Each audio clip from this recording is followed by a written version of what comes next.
The Nairobi Metropolitan Services was charged to implement the functions that were transferred to the national government, their primary responsibility being to ensure that they deliver the much-needed services to the citizens of Nairobi.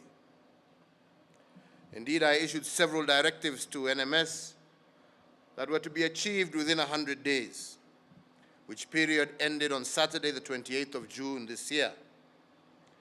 The directives I issued were aimed at enhancing service provision in the areas of waste collection and disposal, water and sanitation, housing and urban development, transport and public works. Indeed, Director General, I am gratified that the directives for the first 100 days have indeed been implemented in earnest.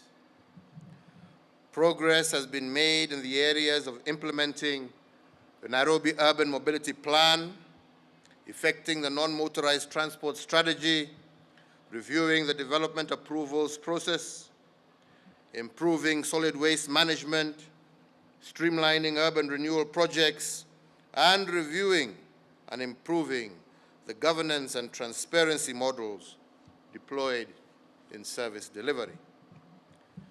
The evidence of this progress can already be seen. Our neighborhoods are beginning to look cleaner, and we have hundreds of young people, especially those in vulnerable communities in the city, who are today earning a living, and thousands of households are receiving water closer to home. Road infrastructure is beginning to see the much-needed maintenance works, and pedestrian and cyclist corridors in our business districts are beginning to take shape. This is encouraging, but we cannot but emphasize that much work still remains to be done. But what NMS has demonstrated during this period is that the task before us is not impossible. It is indeed achievable. That the aspirations of the people of Nairobi can and will indeed become a reality.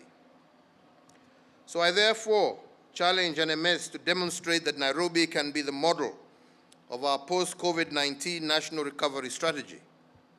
The national hygiene program that we call Kazi Mtaani Initiative, aimed at empowering and creating jobs for youth residing within informal settlements, will play a central part in that regard. The hundreds of young people from informal settlements of Mathare, Mukuru Kayaba, Mukuru kwa Ruben, Mukuru kwa Jenga, Kibera, and Korogosho, amongst others, deployed across various projects in the last 3 months, has shown us that this model is indeed sustainable and will result in life-changing enterprise for our young people. Going forward, we must reach all the informal settlements across the city with this program. And indeed, I am particularly gratified by the street families that have been working on the Grogan Road project.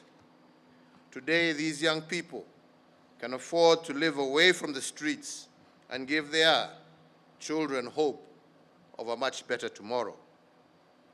NMS must work to ensure that every resident of this city lives in dignity and has access to affordable, decent housing. The program in Bukuru Informal Settlement Renewal Program will be a test case on how this can be achieved across our city. Nairobi residents should enjoy their right to affordable, accessible, and quality health services. An investment program to radically increase our citywide sewer network should also be treated as a priority. Looking forward, NMS must pay attention to the systematic challenges that face our city in the medium and long term. Nairobi cannot truly take our place among the great cities of the world without staying true to consistently implementing our national and county development plans. At the national level, we have Vision 2030 and the medium-term plans. In Nairobi, the Integrated Urban Development Master Plan, which was approved as a sessional paper by the Nairobi City County Assembly in 2015, must be the guiding beacon. I encourage you to refine your annual work plans, budgets, and programs to target cumulative achievement of the development plans. In particular, guided by the new plan, focus must now be placed on delivering tangible benefits in the following critical areas. The urban development program that will accelerate an integrated development model for an inclusive modern city.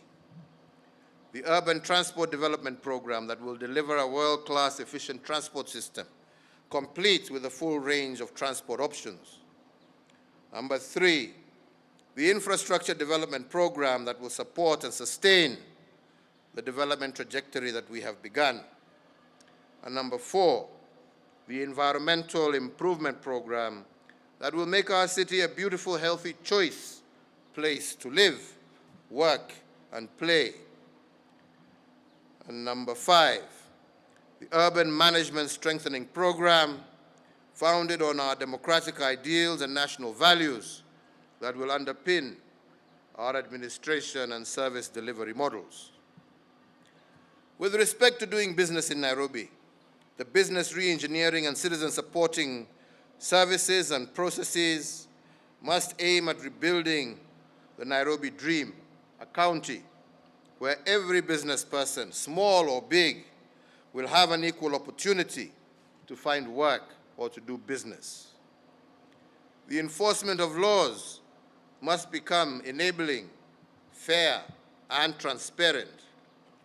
By doing so, we will ensure that Nairobi's prosperity will leave no one behind, and we will all make our beloved city a tourist haven with opportunities for everyone, thus making Nairobi a globally competitive city as well as a regional hub. So I therefore continue to challenge NMS to remain true to the founding values of this great nation and continue to deliver services as an accountable, compassionate, and caring institution. I commend you, Major General Badi, indeed the management and the entire NMS team, as well as the supporting team from national government, for what they have achieved so far and for demonstrating that indeed public services can be delivered with commitment, dedication, and around the clock. I also wish to thank the leadership of the Nairobi County Government, the Governor, the Nairobi City County Assembly, the National Assembly, and the Senate for the support that they have afforded this novel initiative. Without doubt, a whole-of-government approach is what will sustainably change our country for the better.